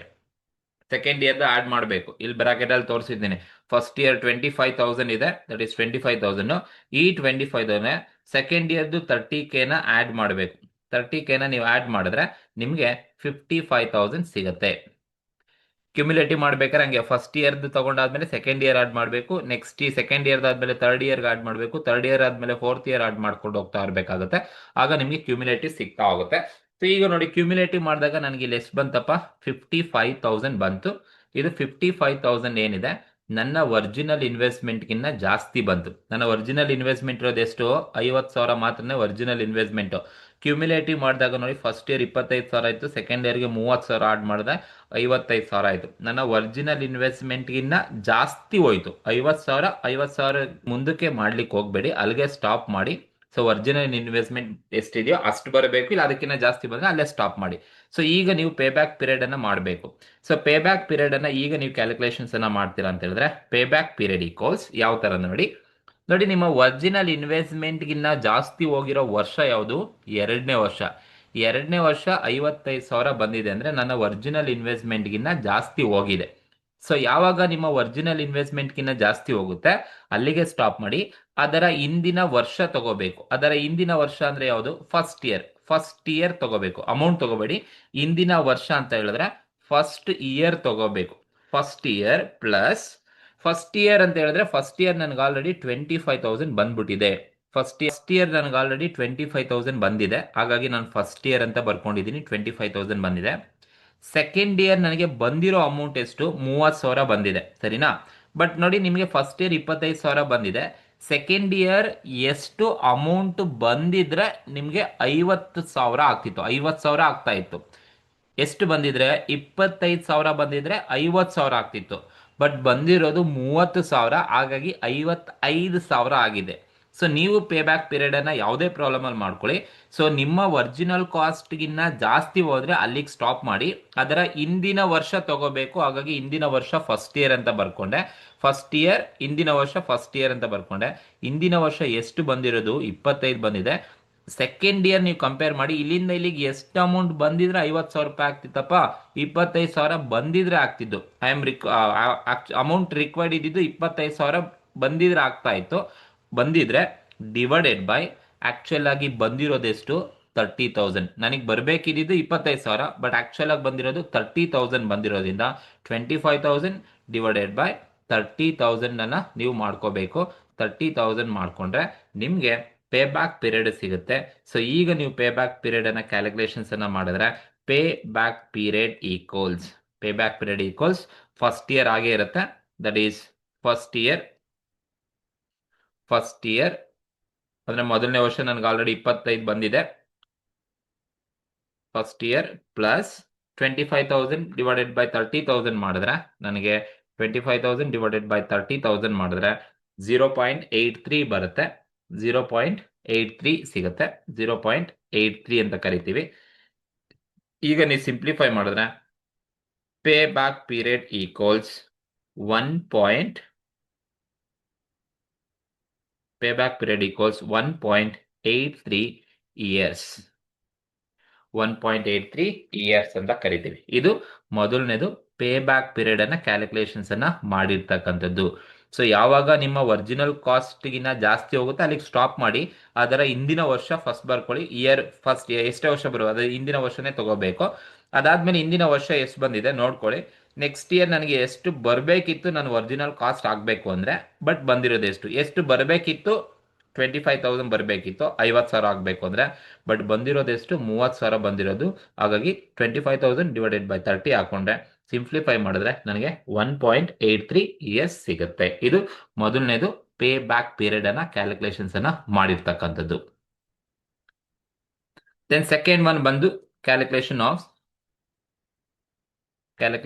Of ARR, accounting rate of return ಅಥವಾ ಅವರೇಜ್ ರೇಟ್ ಆಫ್ ರಿಟರ್ನ್ ಅನ್ನ ಕ್ಯಾಲ್ಕುಲೇಷನ್ಸ್ ಅನ್ನ ಮಾಡ್ಲಿಕ್ಕೆ ಹೇಳಿದ್ದಾರೆ. ಸೊ ಹಾಗಾಗಿ ARR ಕ್ಯಾಲ್ಕುಲೇಷನ್ಸ್ ಅನ್ನ ಮಾಡೋಣ. ಸೊ ನಿಮಗೆ ಗೊತ್ತಿದೆ ARR ನ ಕ್ಯಾಲ್ಕುಲೇಷನ್ಸ್ ಅನ್ನ ಮಾಡಬೇಕಪ್ಪ ಅಂದ್ರೆ ARR, accounting rate of return ಅಥವಾ ಅವರೇಜ್ ರೇಟ್ ಆಫ್ ರಿಟರ್ನ್ ನ ಹೇಗೆ ಕ್ಯಾಲ್ಕುಲೇಷನ್ಸ್ ಅನ್ನ ಮಾಡ್ತೀವಿ ಅಂತ ಹೇಳಿದ್ರೆ, average annual income divided by average annual income divided by average investment. Average annual income divided by average investment into 100 ಮಾಡಿದ್ರೆ ನಿಮಗೆ ARR ಸಿಗುತ್ತೆ. ಇದು ಫಾರ್ಮುಲಾ. ARR ನ ಕ್ಯಾಲ್ಕುಲೇಷನ್ಸ್ ಮಾಡ್ಲಿಕ್ಕೆ ಇರ್ತಕ್ಕಂಥ ಫಾರ್ಮುಲಾ ಇದು. Average annual income divided by average investment ಮಾಡಿದ್ರೆ ನಿಮಗೆ ARR ಸಿಗುತ್ತೆ. ನೋಡಿ, ಈ ಫಾರ್ಮುಲಾ ಗೊತ್ತಿರಬೇಕು. ARR ಮಾಡಬೇಕು ಅಂದ್ರೆ average annual income divided by average investment into 100 ಮಾಡಿದ್ರೆ ನಿಮಗೆ ARR ಸಿಗುತ್ತೆ. ಸೊ ನೋಡಿ, ಈಗ ನಿಮಗೆ ಅವರೇಜ್ ಆನ್ಯುಯಲ್ ಇನ್ಕಮ್ ಅಂದ್ರೆ ಗೊತ್ತಿರಬೇಕು, ಅವರೇಜ್ ಇನ್ವೆಸ್ಟ್ಮೆಂಟ್ ಅಂದ್ರೆ ನಿಮಗೆ ಗೊತ್ತಿರಬೇಕು. ಅದು ಗೊತ್ತಿರೋ ನೀವು ಫಾರ್ಮುಲಾಗೆ ಅಪ್ಲೈ ಮಾಡಿದ್ರೆ ARR ಸಿಕ್ಬಿಡುತ್ತೆ. ಸೊ ಹಾಗಾಗಿ ಫಸ್ಟ್ ನಾವು ಅವರೇಜ್ ಆನ್ಯುಯಲ್ ಇನ್ಕಮ್ ನ ಕ್ಯಾಲ್ಕುಲೇಷನ್ಸ್ ಅನ್ನ ಮಾಡೋಣ. So average annual income average annual income ನ ಹೇಗೆ ಕ್ಯಾಲ್ಕುಲೇಷನ್ಸ್ ಅನ್ನ ಮಾಡಬೇಕು ಅಂದ್ರೆ, ಟೋಟಲ್ ಪ್ರಾಫಿಟ್ ಆಫ್ಟರ್ ಟ್ಯಾಕ್ಸ್ ಅಥವಾ total profit after depreciation after tax, total PAT ಅಥವಾ total after tax divided by total profit after depreciation after tax ಅಥವಾ profit after tax ಅಂತ ಕರಿತೀವಿ, divided by number of years ಮಾಡಿದ್ರೆ ನಿಮಗೆ average annual income ಸಿಗುತ್ತೆ. ಇದು average annual income ನ formula. Total profit after tax divided by number of years ಮಾಡಬೇಕು. ಈಗ ಟೋಟಲ್ ಪ್ರಾಫಿಟ್ ಆಫ್ಟರ್ ಟ್ಯಾಕ್ಸ್ ಅಂದ್ರೆ PAT ಅಥವಾ PADAT ಅಂತ ಕರಿತೀವಿ. ಇದು ಗೊತ್ತಿರಬೇಕು. ಯಾರನ್ನ ಮಾಡ್ಲಿಕ್ಕೆ ನಿಮಗೆ ಪ್ರಾಫಿಟ್ ಆಫ್ಟರ್ ಡಿಪ್ರಿಸಿಯೇಷನ್ ಆಫ್ಟರ್ ಟ್ಯಾಕ್ಸೇ ಬೇಕು. ಸೊ ಈ ಕ್ಯಾಶ್ ಇನ್ಫ್ಲೋ ಕ್ವಶನ್ ಅಲ್ಲಿ ಕೊಟ್ಟಿದಾರ ಅಂತ ಹೇಳಿದ್ರೆ, ನೋಡಿ ಕ್ವಶನ್ ಅಲ್ಲಿ ಕೊಟ್ಟಿರೋ ಕ್ಯಾಶ್ ಇನ್ಫ್ಲೋ ಎಂತದಪ್ಪ ಅಂದ್ರೆ ಆಫ್ಟರ್ ಡಿಪ್ರಿಸಿಯೇಷನ್ ಆಫ್ಟರ್ ಟ್ಯಾಕ್ಸ್ ಕೊಟ್ಟಿರೋದು. ಪ್ರಾಫಿಟ್ ಆಫ್ಟರ್ ಟ್ಯಾಕ್ಸ್ ಅಂದ್ರೆ PADAT ಅವರೇ ಕೊಟ್ಟಿದ್ದಾರೆ ಅಂತ ಹೇಳಿದ್ರೆ, ನೀವು ಇಷ್ಟು ಅಮೌಂಟ್ ಅನ್ನ ಡೈರೆಕ್ಟ್ ಆಗಿ ಟೋಟಲ್ ಮಾಡ್ಕೊಳ್ಳಿ. ಆಫ್ಟರ್ ಡಿಪ್ರಿಸಿಯೇಷನ್ ಆಫ್ಟರ್ ಟ್ಯಾಕ್ಸ್ ಕೊಟ್ಟಿದ್ದಾರೆ ಅಂದ್ರೆ ಆ ಫುಲ್ ಅಮೌಂಟ್ ಏನ್ ಕೊಟ್ಟಿದ್ದಾರೆ ಅದನ್ನ ನೀವು ಟೋಟಲ್ ಮಾಡ್ಕೊಳ್ಳಿ. ಆ ಟೋಟಲ್ ಮಾಡಿದಾಗ ಬರದೆ ನಿಮಗೆ ಟೋಟಲ್ PADAT ಅಂತ ಕರಿತೀವಿ. ಸೊ ಹಾಗಾಗಿ ನಾನು ಟೋಟಲ್ ಮಾಡ್ಕೊಂಡ್ಬಿಟ್ರೆ ಫಸ್ಟ್ ಇಯರ್ 15,000 ಇದೆ, ಸೆಕೆಂಡ್ ಇಯರ್ 20,000 ಇದೆ, ಥರ್ಡ್ ಇಯರ್ 25,000 ಇದೆ, ಫೋರ್ತ್ ಇಯರ್ 15,000 ಇದೆ, ದೆನ್ ಲಾಸ್ಟ್ ಇಯರ್ 10,000 ಕೊಟ್ಟಿದ್ದಾರೆ. ಟೋಟಲ್ ಮಾಡ್ಕೊಂಡ್ರೆ ನನಗೆ 85,000 ಟೋಟಲ್ PADAT ಬರುತ್ತೆ. 85,000 divided by number of years ಎಷ್ಟು ವರ್ಷ ಇರೋದು ಕ್ವಶನ್ಸ್ ಅಲ್ಲಿ 5 ವರ್ಷ ಕೊಟ್ಟಿದ್ದಾರೆ, ಹಾಗಾಗಿ 5 years divided by 5 years. 5 years 85,000 divided by 5 years ಮಾಡಿದ್ರೆ ನಿಮಗೆ ಎಷ್ಟು ಬರುತ್ತಪ್ಪ ಅಂದ್ರೆ 17,000 rupees ಬರುತ್ತೆ. ಎಷ್ಟು ಬರುತ್ತೆ? 17,000 ಏನು ಬರುತ್ತೆ? This is what average annual income. Average annual income ಅಂತ ಕರಿತೀವಿ.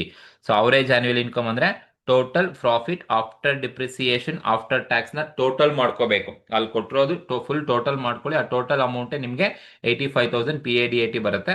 ಸೊ ಬೇಕಾದ್ರೆ ಇಲ್ಲಿ ತೋರಿಸಿರ್ತೀನಿ.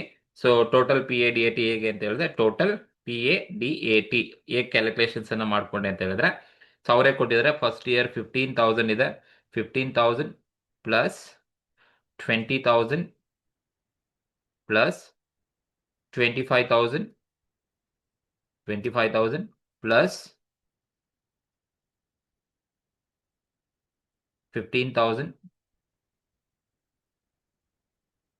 plus 10,000. ನೋಡಿ, ಇದು ಅವ್ರು ಕೊಟ್ಟಿರೋದು ಟೋಟಲ್ PADAT. ಇಷ್ಟು ನಾವು ಟೋಟಲ್ ಮಾಡಿದ್ರೆ ನಮಗೆ ಎಷ್ಟು ಬರುತ್ತಪ್ಪ ಅಂತ ಹೇಳಿದ್ರೆ 85,000 rupees ಬರುತ್ತೆ. ಇದು PADAT ಅವ್ರ ಕ್ವಶನ್ಸ್ ಅಲ್ಲೇ ಡೈರೆಕ್ಟ್ ಆಗಿ ಕೊಟ್ಟಿರೋದ್ರಿಂದ ನಾನು ಡೈರೆಕ್ಟ್ ಆಗಿ ಟೋಟಲ್ ಮಾಡಿದ್ದೀನಿ. ಸೊ ಟೋಟಲ್ ಮಾಡಿದಾಗ ಟೋಟಲ್ PADAT 85,000 ಇದೆ. Divided by number of years 5 ವರ್ಷ ಇದೆ. ಡಿವೈಡ್ ಮಾಡಿದ್ರೆ ನಿಮಗೆ 17,000 ಸಿಗುತ್ತೆ. ಇದು ಟೋಟಲ್ PADAT ಅಂತ ಕರಿತೀವಿ. ಸೊ ಈಗ ನನಗೇನು ಬೇಕು? ಅವರೇಜ್ ಆನ್ಯುವಲ್ ಇನ್ಕಮ್ 17,000 ಸಿಕ್ತು. ಇನ್ನ ARR ಮಾಡಬೇಕು ಅಂದ್ರೆ ಅವರೇಜ್ ಇನ್ವೆಸ್ಟ್ಮೆಂಟ್ ಬೇಕು. ಸೊ ನೋಡಿ, ಅವರೇಜ್ ಇನ್ವೆಸ್ಟ್ಮೆಂಟ್ ಅನ್ನ ಹೇಗೆ ಕ್ಯಾಲ್ಕುಲೇಷನ್ಸ್ ಅನ್ನ ಮಾಡ್ಕೋಬೇಕಪ್ಪ ಅಂತ ಹೇಳಿದ್ರೆ, ಕ್ವಶನ್ಸ್ ಅಲ್ಲಿ ಅವರೇಜ್ ಇನ್ವೆಸ್ಟ್ಮೆಂಟ್ ಕೊಟ್ಟಿದ್ರೆ ನೀವು ಡೈರೆಕ್ಟ್ ಆಗಿ ಮಾಡ್ಬೋದು. ಅವರೇಜ್ ಇನ್ವೆಸ್ಟ್ಮೆಂಟ್ ಕೊಟ್ಟಿಲ್ಲ ಅಂದ್ರೆ ನೀವು ಅವರೇಜ್ ಇನ್ವೆಸ್ಟ್ಮೆಂಟ್ ನ ಕ್ಯಾಲ್ಕುಲೇಷನ್ಸ್ ಅನ್ನ ಮಾಡ್ಕೋಬೇಕು. ಮತ್ತೆ ಹೇಗೆ ಅವರೇಜ್ ಇನ್ವೆಸ್ಟ್ಮೆಂಟ್ ನ ಕ್ಯಾಲ್ಕುಲೇಷನ್ಸ್ ಅನ್ನ ಮಾಡ್ಕೋಬೇಕಪ್ಪ ಅಂತ ಹೇಳಿದ್ರೆ, ಅವರೇಜ್ ಇನ್ವೆಸ್ಟ್ಮೆಂಟ್ ಈಕ್ವಲ್ಸ್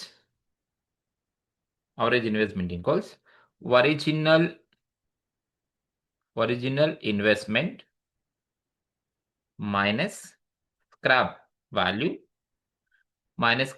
ಅಥವಾ salvage value divided by 2. Average investment ಅಂದ್ರೆ original investment minus scrap value divided by 2 ಮಾಡಿದ್ರೆ ಅವರೇಜ್ ಇನ್ವೆಸ್ಟ್ಮೆಂಟ್ ಬರುತ್ತೆ. ನೋಡಿ, ಕ್ವಶನ್ಸ್ ಅಲ್ಲಿ ಈ ಅವರೇಜ್ ಇನ್ವೆಸ್ಟ್ಮೆಂಟ್ ಫಾರ್ಮುಲಾ ಯಾವಾಗ ಹಾಕೋಬೇಕಪ್ಪ ಅಂತ ಹೇಳಿದ್ರೆ, ಕ್ವಶನ್ಸ್ ಅಲ್ಲಿ ನಿಮಗೆ ವರ್ಕಿಂಗ್ ಕ್ಯಾಪಿಟಲ್ ಕೊಟ್ಟಿಲ್ಲ ಅಂದ್ರೆ ಈ ಫಾರ್ಮುಲಾ, ವರ್ಕಿಂಗ್ ಕ್ಯಾಪಿಟಲ್ ಕೊಟ್ರೆ ಬೇರೆ ಫಾರ್ಮುಲಾ ಹಾಕೋಬೇಕು. ಅದಕ್ಕೆ ಆಲ್ರೆಡಿ ನಾನು ವಿಡಿಯೋ ಅಪ್ಲೋಡ್ ಮಾಡಿದ್ದೀನಿ. ವರ್ಕಿಂಗ್ ಕ್ಯಾಪಿಟಲ್ ಕೊಡ್ಲಿಲ್ಲ ಅಂದ್ರೆ ನೀವು ಈ ಫಾರ್ಮುಲಾನೇ ಯೂಸ್ ಮಾಡಬೇಕು. ARR ಮಾತ್ರ average investment equals original investment minus scrap value divided by 2. Only this average investment formula is applicable when working capital is not given in the problem. ಕೊಟ್ಟಿಲ್ಲ ಅಂದ್ರೆ ಇದೇ ತಗೋಬೇಕಾಗುತ್ತೆ. ಈಗ ಫಾರ್ಮುಲಾಗೆ ಅಪ್ಲೈ ಮಾಡಿ. ಒರಿಜಿನಲ್ ಇನ್ವೆಸ್ಟ್ಮೆಂಟ್ ನಮಗೆ ಗೊತ್ತು, already question ಅಲ್ಲೇ ಕೊಟ್ಬಿಟ್ಟಿದ್ದಾರೆ. 50,000 ಇದೆ. Original cost ಏನಿದೆ that is original investment. Scrap value ನಾವು ಆಲ್ರೆಡಿ ಕ್ವಶನ್ಸ್ ಅನ್ನ ಓದಿದಾಗ ಸ್ಕ್ರಾಪ್ ವ್ಯಾಲ್ಯೂ ಎಲ್ಲೂ ಕೊಟ್ಟಿಲ್ಲ, ಹಾಗಾಗಿ 0 ಇದೆ. ಡಿವೈಡೆಡ್ ಬೈ ನಾವೇನ್ ಮಾಡಬೇಕು? Number of years divided by 2 ಮಾಡಬೇಕು. ಸೊ ಡಿವೈಡೆಡ್ ಬೈ 2 ಮಾಡಿದ್ರೆ 50,000 ಮೈನಸ್ 0 ಡಿವೈಡೆಡ್ ಬೈ 2 ಮಾಡಿದ್ರೆ ನಮಗೆ ಎಷ್ಟು ಬರುತ್ತಪ್ಪ ಅಂತ ಹೇಳಿದ್ರೆ, 50,000 ಡಿವೈಡೆಡ್ ಬೈ 2 ಮಾಡಿದ್ರೆ ಅವರೇಜ್ ಇನ್ವೆಸ್ಟ್ಮೆಂಟ್ ಬಂದು 25,000 ಸಿಗುತ್ತೆ. ಇದು ಅವರೇಜ್ ಇನ್ವೆಸ್ಟ್ಮೆಂಟ್ 25,000. ಅವರೇಜ್ ಇನ್ವೆಸ್ಟ್ಮೆಂಟ್ ನ ಕ್ಯಾಲ್ಕುಲೇಷನ್ಸ್ ಅನ್ನ ಹೀಗೆ ಮಾಡಬೇಕು. ಸೊ ಯಾರನ್ನ ಮಾಡಬೇಕು ಅಂದ್ರೆ ನೀವು ಫಸ್ಟ್ ಅವರೇಜ್ ಆನ್ಯುವಲ್ ಇನ್ಕಮ್ ಮಾಡ್ಕೋಬೇಕು. Total PADAT divided by number of years ಮಾಡ್ಕೊಳ್ಳಿ. ಅಂಡ್ ಅವರೇಜ್ ಇನ್ವೆಸ್ಟ್ಮೆಂಟ್ ಅಂದ್ರೆ original investment minus scrap value divided by 2 ಮಾಡಿದ್ರೆ ನಿಮಗೆ ಅವರೇಜ್ ಇನ್ವೆಸ್ಟ್ಮೆಂಟ್ ಬರುತ್ತೆ 25,000 ಸಿಕ್ತು. ಈಗ ನೀವು ಸಿಂಪ್ಲಿಫೈ ಮಾಡಿ. ಸೊ ಈಗ ARR ನ ನೀವು ಮಾಡ್ಬೋದು ಸಿಂಪ್ಲಿಫೈ ಮಾಡ್ಕೊಂಡ್ರೆ. ಈಗ ಅವರೇಜ್ ಆನ್ಯುವಲ್ ಇನ್ಕಮ್ ಎಷ್ಟು ಬಂದಿದೆಯಪ್ಪ ಇಲ್ಲೇ ಹಾಕ್ಬಿಡ್ತೀನಿ ಫಾರ್ಮುಲಾಗೆ. ಅವರೇಜ್ ಆನ್ಯುವಲ್ ಇನ್ಕಮ್ ಒಂದು ನನಗೆ 17,000 ಬಂದಿದೆ. ಡಿವೈಡೆಡ್ ಬೈ ಅವರೇಜ್ ಇನ್ವೆಸ್ಟ್ಮೆಂಟ್ ನನಗೆ ಎಷ್ಟು ಬಂದಿದೆ? ಅವರೇಜ್ ಇನ್ವೆಸ್ಟ್ಮೆಂಟ್ ಅಂದ್ರೆ 25,000 ಬಂದಿದೆ. ಸೊ 25,000 ಇಂಟು 100 ಮಾಡಿದ್ರೆ ನಮಗೆ ARR ಎಷ್ಟು ಬರುತ್ತಪ್ಪ ಅಂತ ಹೇಳಿದ್ರೆ 17,000 ಡಿವೈಡೆಡ್ ಬೈ 25,000 ಇಂಟು 100 ನಮಗೆ 68% ನಮಗೆ ARR ಸಿಗುತ್ತೆ. 68% ನಮಗೆ ARR ಸಿಗುತ್ತೆ.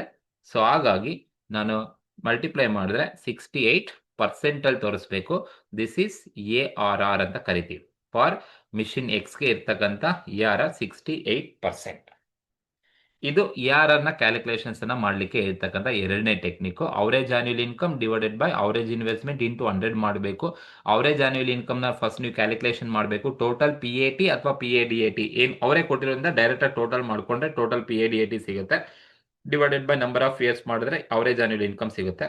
ಅವರೇಜ್ ಇನ್ವೆಸ್ಟ್ಮೆಂಟ್ ಅಂದ್ರೆ original investment minus scrap value divided by 2 ಮಾಡಿ ನಿಮಗೆ ಅವರೇಜ್ ಇನ್ವೆಸ್ಟ್ಮೆಂಟ್ ಸಿಗುತ್ತೆ. ಆಮೇಲೆ ನೀವು ಫಾರ್ಮುಲಾಗೆ ಅಪ್ಲೈ ಮಾಡಿದ್ರೆ ನಿಮಗೆ ERR 68% ನಿಮಗೆ ERR ಸಿಗುತ್ತೆ. ಇದು ಎರಡನೇ ಟೆಕ್ನಿಕ್ ERR ನ ಕ್ಯಾಲ್ಕುಲೇಷನ್ಸ್ ಅನ್ನ ಮಾಡೋದು. ಅರ್ನಿಂಗ್ ಆಫ್ಟರ್ ಟ್ಯಾಕ್ಸ್ ಕೊಟ್ಟಿದ್ದಾರೆ ಅಂದ್ರೆ ನೀವು ಡೈರೆಕ್ಟ್ ಆಗಿ ERR ಮಾಡಬಹುದು. ಟೋಟಲ್ ಮಾಡ್ಕೊಂಡು ನಂಬರ್ ಆಫ್ ಇಯರ್ಸ್ ಇಂದ ಡಿವೈಡ್ ಮಾಡಿದ್ರೆ ಅವರೇಜ್ ಆನ್ಯುವಲ್ ಬರುತ್ತೆ. Investment minus scrap divided by 2 ಮಾಡಿದ್ರೆ ಅವರೇಜ್ ಸಿಗುತ್ತೆ. ಅಪ್ಲೈ ಮಾಡಿದ್ರೆ ನಿಮಗೆ ERR ಸಿಗುತ್ತೆ. ಇದು ಎರಡನೇ ಟೆಕ್ನಿಕ್ ಹೇಳಿರ್ತಕ್ಕಂಥದ್ದು. ಅಂಡ್ ಮೂರನೇದು ನಮ್ಗೆ ಇನ್ಯಾವುದನ್ನ ಕ್ಯಾಲ್ಕುಲೇಷನ್ಸ್ ಅನ್ನ ಮಾಡ್ಲಿಕ್ಕೆ ಹೇಳಿದ್ದಾರೆ ಅಂತ ಹೇಳಿದ್ರೆ NPV ನ ಕ್ಯಾಲ್ಕುಲೇಷನ್ಸ್ ಅನ್ನ ಮಾಡ್ಲಿಕ್ಕೆ ಹೇಳಿದ್ದಾರೆ. ಸೊ ಹಾಗಾಗಿ calculation of net present value ಮತ್ತೆ ಪ್ರಾಫಿಟಬಿಲಿಟಿ ಇಂಡೆಕ್ಸ್ ಎರಡನ್ನು ಮಾಡಬಹುದು. ಸೊ ಒಂದರಲ್ಲೇ ತೋರಿಸ್ಬಿಡ್ತೀನಿ. So NPV and profitability index.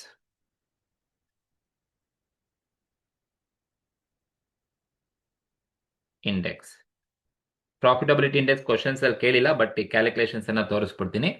So ಯಾವ ತರ ನೀವು ಕಾಲಮ್ಸ್ ಹಾಕೋಬೇಕಪ್ಪ, ಎರಡು NPV ಮಾಡ್ತೀರಾ ಪ್ರಾಫಿಟಬಿಲಿಟಿ ಇಂಡೆಕ್ಸ್ ಮಾಡ್ತೀರಾ ಅಂದ್ರೆ ಸೇಮ್ ಪ್ರೋಸೆಸ್, ಕ್ಯಾಲ್ಕುಲೇಷನ್ ಎಲ್ಲ ಒಂದೇ, ಬಟ್ ಮೆಥಡ್ ಬೇರೆ ಇರುತ್ತೆ ಅಷ್ಟೇ. ಲಾಸ್ಟ್ ಆನ್ಸರ್ ಫೈಂಡ್ ಔಟ್ ಮಾಡೋದು ಬೇರೆ. ನೋಡಿ, ನಿಮಗೆ ಪ್ರಾಫಿಟಬಿಲಿಟಿ ಇಂಡೆಕ್ಸ್ ಅಥವಾ ನೆಟ್ ಪ್ರೆಸೆಂಟ್ ವ್ಯಾಲ್ಯೂನ ಕ್ಯಾಲ್ಕುಲೇಷನ್ಸ್ ಅನ್ನ ಮಾಡಿ ಕ್ವಶನ್ಸ್ ಹೇಳಿದ್ದಾರೆ ಅಂದ್ರೆ ಈ ತರ ಕಾಲಮ್ ಇರಬೇಕು. ಇದೇ ತರನೇ ಹಾಕೋಬೇಕು ಯಾವಾಗಲೂ. ಫಸ್ಟ್ ಕಾಲಮ್ ಇಯರ್ ಅವ್ರು ಏನ್ ಕೊಟ್ಟಿರ್ತಾರೋ ಹಾಕೊಳ್ಳಿ. ಸೆಕೆಂಡ್ ಕಾಲಮ್ ನೋಡಿ, ಅವರು ತಗೋಬೇಕಾದ್ರೆ ನೀವು profit before depreciation after tax ಅನ್ನ ತಗೋಬೇಕು. ಕ್ವಶನ್ ಅಲ್ಲಿ ಕೊಟ್ಟಿರೋ ಕ್ಯಾಶ್ ಇನ್ಫ್ಲೋ ಯಾವುದು, ಬಟ್ ನಾನು NPV ಮಾಡಬೇಕು ಅಂದ್ರೆ ಯಾವಾಗಲೂ ಬಿಫೋರ್ ಡಿಪ್ರಿಸಿಯೇಷನ್ ಆಫ್ಟರ್ ಟ್ಯಾಕ್ಸ್ ತಗೋಬೇಕು. ಅದಾದ್ಮೇಲೆ ನೀವು PV ಫ್ಯಾಕ್ಟರ್ ಕ್ವಶನ್ ಅಲ್ಲಿ ಎಷ್ಟು ಕೊಟ್ಟಿರ್ತಾರೋ ಅದೇ PV ಫ್ಯಾಕ್ಟರ್ನ ತಗೋಬೇಕು. Before depreciation after tax into PV factor ಮಾಡಿದ್ರೆ ನಿಮಗೆ present value of cash inflow ಸಿಗುತ್ತೆ. ಇದಕ್ಕೆ ನೀವು ಅಪ್ಲೈ ಮಾಡಿದ್ರೆ ನಿಮಗೆ NPV ಮತ್ತೆ ಪ್ರಾಫಿಟಬಿಲಿಟಿ ಇಂಡೆಕ್ಸ್ ಅನ್ನ ಮಾಡಬಹುದು. ಈಗ ನಮ್ಗೆ ಆಲ್ರೆಡಿ ಗೊತ್ತು ಕ್ವಶನ್ಸ್ ಅಲ್ಲಿ 5 ವರ್ಷ ಇದೆ. 1 2 3 4 5 5 ವರ್ಷ ತಗೊಂಡೆ. ನೆಕ್ಸ್ಟ್ ನಾನು ಕ್ಯಾಶ್ ಇನ್ಫ್ಲೋ ಯಾವಾಗಲೂ ಕೂಡ ಪ್ರಾಫಿಟ್ ಬಿಫೋರ್ ಡಿಪ್ರಿಸಿಯೇಷನ್ ಆಫ್ಟರ್ ಟ್ಯಾಕ್ಸ್ನೇ ತಗೋಬೇಕು. ಬಟ್ ಕ್ವಶನ್ಸ್ ಅಲ್ಲಿ ನೋಡಿ, ನಮಗೆ ಕ್ವಶನ್ಸ್ ಅಲ್ಲಿ ಕೊಟ್ಟಿರೋದು ಏನಪ್ಪಾ ಅಂದ್ರೆ ಅರ್ನಿಂಗ್ ಆಫ್ಟರ್ ಟ್ಯಾಕ್ಸ್ ಕೊಟ್ಟಿದ್ದಾರೆ. ಅರ್ನಿಂಗ್ ಆಫ್ಟರ್ ಟ್ಯಾಕ್ಸ್ ಕೊಟ್ಟಿದ್ದಾರೆ ಅಂದ್ರೆ ಅರ್ಥ ಏನಪ್ಪಾ ಅಂದ್ರೆ ನಾನು ಆಗ್ಲೇನೆ ಹೇಳಿದ್ದೀನಿ ನಿಮಗೆ, profit after depreciation after tax. So ನಿನ್ಗೆ ಆಫ್ಟರ್ ಡಿಪ್ರಿಸಿಯೇಷನ್ ಆಫ್ಟರ್ ಟ್ಯಾಕ್ಸ್ ಕೊಟ್ಟಿದ್ದಾರೆ, ಬಟ್ ನೆಟ್ ಪ್ರೆಸೆಂಟ್ ವ್ಯಾಲ್ಯೂನ ಕ್ಯಾಲ್ಕುಲೇಷನ್ಸ್ ಅನ್ನ ಮಾಡ್ಲಿಕ್ಕೆ ಹೇಳಿದ್ದಾರೆ ಅಂದ್ರೆ ನಿನಗೆ ಬಿಫೋರ್ ಡಿಪ್ರಿಸಿಯೇಷನ್ ಆಫ್ಟರ್ ಟ್ಯಾಕ್ಸ್ ಬೇಕು. ಬಿಫೋರ್ ಡಿಪ್ರಿಸಿಯೇಷನ್ ಆಫ್ಟರ್ ಟ್ಯಾಕ್ಸ್ ಬೇಕು ಅಂದ್ರೆ ನಾನು ಆಲ್ರೆಡಿ ಕ್ಯಾಲ್ಕುಲೇಷನ್ಸ್ ಅನ್ನ ಮಾಡ್ಕೊಂಡಿರ್ತೀವಿ. ಪೇ ಬ್ಯಾಕ್ ಪೀರಿಯಡ್ ಮಾಡ್ಬೇಕಾದ್ರೆ ನೋಡಿ, earning after depreciation after tax ಕೊಟ್ಟಿದ್ದ, ಡಿಪ್ರಿಸಿಯೇಷನ್ ಆಡ್ ಮಾಡಿದೆ, ನನಗೆ ಬಿಫೋರ್ ಡಿಪ್ರಿಸಿಯೇಷನ್ ಆಫ್ಟರ್ ಟ್ಯಾಕ್ಸ್ ಬಂತು. ಇಲ್ಲಿ ಆಲ್ರೆಡಿ ಒಂದ್ಸಲಿ ನೀವು profit before depreciation after tax ನ ಫೈಂಡ್ ಔಟ್ ಮಾಡಿದ್ಮೇಲೆ ಮತ್ತೆ ನೀವು ಫೈಂಡ್ ಔಟ್ ಮಾಡೋ ಅವಶ್ಯಕತೆ ಇಲ್ಲ. ಆ ಅಮೌಂಟ್ ಅನ್ನ ನೀವು ಡೈರೆಕ್ಟ್ ಆಗಿ ತಗೋಬಹುದು. ಹಾಗಾಗಿ ನಾನು ಇಲ್ಲಿ already profit before depreciation after tax ನ ಫೈಂಡ್ ಔಟ್ ಮಾಡಿರೋದ್ರಿಂದ ಡೈರೆಕ್ಟ್ ಆಗಿ ಈ profit before depreciation after tax ನ ನಾನು ಡೈರೆಕ್ಟ್ ಆಗಿ ಅಮೌಂಟ್ ತಗೊಳ್ತೀನಿ. ಕ್ವಶನ್ ಇರೋ ಅಮೌಂಟ್ ತಗೋಬಾರ್ದು, ಕ್ವಶನ್ಸ್ ಅಲ್ಲಿ ಇರೋ ಅಮೌಂಟ್ ಅನ್ನ ತಗೋಬಾರ್ದು. Profit before depreciation after tax ಏನ್ ಬಂದಿರುತ್ತೆ ಆ ಅಮೌಂಟ್ ಅನ್ನ ನೀವು ತಗೋಬೇಕು. ಹಾಗಾಗಿ ಸೊ ನನಗೆ ಇಲ್ಲಿ ಆಲ್ರೆಡಿ ಫೈಂಡ್ ಔಟ್ ಮಾಡಿದ್ದೀನಿ. ಸೊ ಪೇ ಬ್ಯಾಕ್ ಪೀರಿಯಡ್ ಮಾಡ್ಬೇಕಾ ನೋಡಿ, ಇಲ್ಲಿ 5 ವರ್ಷದ profit before depreciation after tax find out ಮಾಡಿರೋದ್ರಿಂದ ಡೈರೆಕ್ಟ್ ಆಗಿ NPV ಕೂಡ ಅದೇ ಅಮೌಂಟೇ ತಗೋಬೇಕು ಯಾವಾಗಲೂ ಕೂಡ. ಸೊ ಹಾಗಾಗಿ 5 ವರ್ಷನೂ ಕೂಡ profit before depreciation after tax ಅನ್ನ ನಾನು ಇಲ್ಲಿ ತಗೊಂಡಿದ್ದೀನಿ. PV ಫ್ಯಾಕ್ಟರ್ ಅವರೇ ಕೊಟ್ಟಿದ್ದಾರೆ ಕ್ವಶನ್ಸ್ ಅಲ್ಲಿ. 0.909 ಇದೆ, 0.826 ಇದೆ, 0.751 ಇದೆ, 0.683 ಇದೆ, 0.621 ಇದೆ. ಇದು PV ಫ್ಯಾಕ್ಟರ್ ಇರ್ತಕ್ಕಂಥದ್ದು. ಈಗ ನೀವೇನ್ ಮಾಡಿ ಅಂದ್ರೆ profit before depreciation after tax cash inflow into PV factor ಮಾಡಬೇಕು. ನಿಮಗೆ present value of cash inflow ಸಿಗುತ್ತೆ. ಸೊ 25,000 ಇಂಟು 0.909 ಮಾಡಿದ್ರೆ ನಿಮಗೆ ಎಸ್ ಬರುತ್ತಪ್ಪ ಅಂತ ಹೇಳಿದ್ರೆ 22,725 ಬರುತ್ತೆ. 22,725 ಸಿಗುತ್ತೆ. ಸೆಕೆಂಡ್ ಇಯರ್ ನೀವು ಅದೇ ತರ 30,000 ಇಂಟು 0.826 ಮಾಡಿದ್ರೆ ನಿಮಗೆ 24,780 ಸಿಗುತ್ತೆ. 780 ಸೆಕೆಂಡ್ ಇಯರ್ ಸಿಗುತ್ತೆ. ಅಂಡ್ ಥರ್ಡ್ ಇಯರ್ 35,000 ಇಂಟು 0.751 ಮಾಡಿದ್ರೆ ನಿಮಗೆ 26,285 ಸಿಗುತ್ತೆ. 26,285 ಸಿಗುತ್ತೆ. ಅಂಡ್ ಫೋರ್ತ್ ಇಯರ್ 25,000 ಇದೆ ಇಂಟು 0.683 ಮಾಡಿದ್ರೆ ನಿಮಗೆ ಎಷ್ಟು ಸಿಗುತ್ತಪ್ಪ ಅಂತ ಹೇಳಿದ್ರೆ 17,075 ರುಪೀಸ್ ಸಿಗುತ್ತೆ.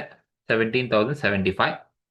ಆನ್ ಲಾಸ್ಟ್ ಇಯರ್ 20,000 ಇಂಟು 0.621 ಮಾಡಿದ್ರೆ ನಿಮಗೆ 12,420 ಸಿಗುತ್ತೆ.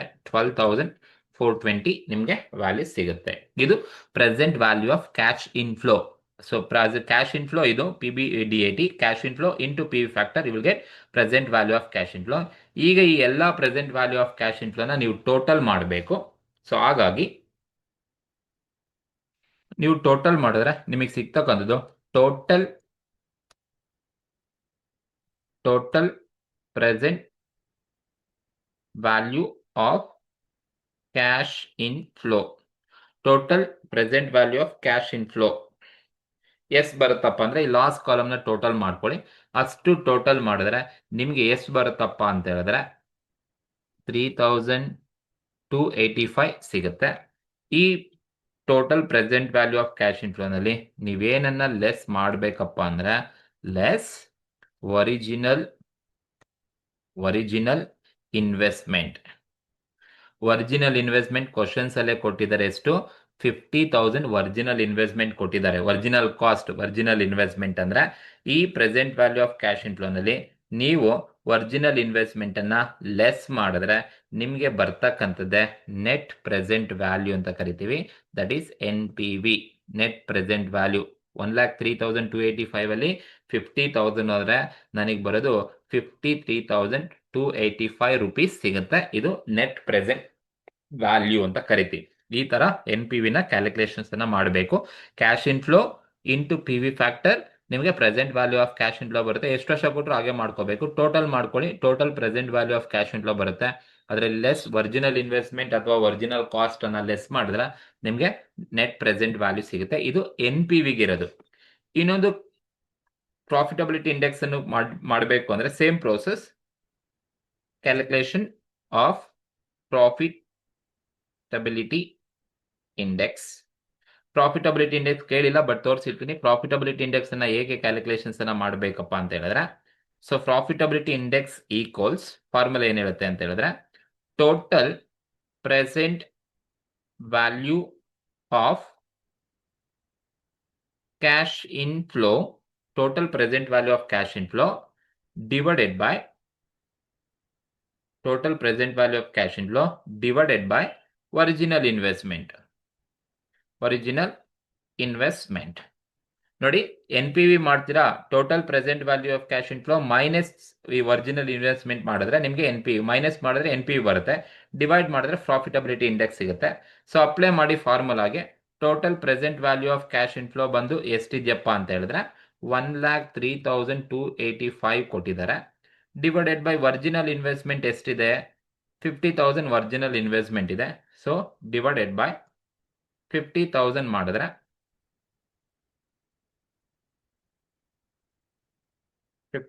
ಮಾಡಿದ್ರೆ ನಮಗೆ 1,03,285 ಡಿವೈಡೆಡ್ ಬೈ 50,000 ಮಾಡಿದ್ರೆ ನಿಮಗೆ 2.06 ನಿಮಗೆ ಪ್ರಾಫಿಟಬಿಲಿಟಿ ಇಂಡೆಕ್ಸ್ ಸಿಗುತ್ತೆ.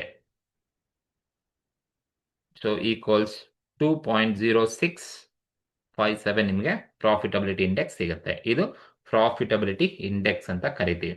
ಸೊ NPV ಮತ್ತೆ profitability index same process, but final ಆಗಿ NPV ಮಾಡ್ತೀರಾ ಅಂದ್ರೆ ಅಲ್ಲಿ ಮೈನಸ್ ಮಾಡಬೇಕು, ಪ್ರಾಫಿಟಬಿಲಿಟಿ ಇಂಡೆಕ್ಸ್ ಮಾಡ್ತೀರಾ ಅಂದ್ರೆ ನೀವು ಡಿವೈಡ್ ಮಾಡಬೇಕು. ಇಷ್ಟು ಮಾಡಿದ್ರೆ ನಿಮಗೆ ಪ್ರಾಫಿಟಬಿಲಿಟಿ ಇಂಡೆಕ್ಸ್ ಮತ್ತೆ NPV, PI ಅಂಡ್ ARR ಮತ್ತೆ ಪೇ ಬ್ಯಾಕ್ ಪೀರಿಯಡ್ ಸಿಗುತ್ತೆ. ಸೊ ಇದು ಫಾರ್ ಮಿಷಿನ್ ಎಕ್ಸಿಗೆ ಅಷ್ಟೇ ನಾನು ಮಾಡಿರ್ತಕ್ಕಂಥದ್ದು. ಇದೇ ತರ ನೀವೇನ್ ಮಾಡ್ಬೇಕಪ್ಪ ಅಂದ್ರೆ ಮಿಷಿನ್ ವೈಗೆ ಆನ್ಸರ್ಸ್ ಅನ್ನ ಮಾಡಬೇಕಾಗುತ್ತೆ. ಸೊ ಮಿಷಿನ್ ವೈಗೆ ಆನ್ಸರ್ಸ್ ಅನ್ನ ಮಾಡಿ, ಏನಾದರೂ ಡೌಟ್ಸ್ ಇದ್ರೆ ಕಮೆಂಟ್ ಮೂಲಕ ತಿಳಿಸಿ, ಬೇಕಾದ್ರೆ ನಾನು ಆನ್ಸರ್ಸ್ ಅನ್ನ ತಿಳಿಸ್ಕೊಡ್ತೀನಿ. ಓಕೆ, ಈ ಒಂದು ವಿಡಿಯೋ ಇಷ್ಟ ಆಗಿದ್ರೆ ಸಬ್ಸ್ಕ್ರೈಬ್ ಮಾಡಿ, ಆದಷ್ಟು ನಿಮ್ಮ ಫ್ರೆಂಡ್ಸ್ಗೆ ಶೇರ್ ಮಾಡಿ. ಈ ತರ ಕ್ವಶನ್ಸ್ ಅನ್ನ ನಿಮ್ಗೆ ಎಕ್ಸ್ಪೆಕ್ಟ್ ಮಾಡಬಹುದು. ಇಲ್ಲೇನಂದ್ರೆ ಅರ್ನಿಂಗ್ ಆಫ್ಟರ್ ಟ್ಯಾಕ್ಸ್ ಕೊಟ್ಟಿದ್ರೆ, ಈಗ ಅರ್ನಿಂಗ್ ಆಫ್ಟರ್ ಟ್ಯಾಕ್ಸ್ ಇದೆಯಾ, ಈ ತರ ಮಾಡಿ ಅಷ್ಟೇ. ಅರ್ನಿಂಗ್ ಆಫ್ಟರ್ ಟ್ಯಾಕ್ಸ್ ಇದೆ, ಡಿಪ್ರಿಸಿಯೇಷನ್ ಮಾಡಿ PBDBT ಬರುತ್ತೆ. ಕ್ಯುಮ್ಯುಲೇಟಿವ್ ಮಾಡಿದ್ರೆ ಪೇ ಬ್ಯಾಕ್, PV ಫ್ಯಾಕ್ಟರ್ ಇಂದ ಮಲ್ಟಿಪ್ಲೈ ಮಾಡಿದ್ರೆ ನಿಮಗೆ NPV ಸಿಗುತ್ತೆ. ಡೈರೆಕ್ಟ್ ಆಗಿ ಮಾಡಿದ್ರೆ ARR ನಿಮಗೆ ಡೈರೆಕ್ಟ್ ಆಗಿ ಸಿಗುತ್ತೆ. Okay, thank you.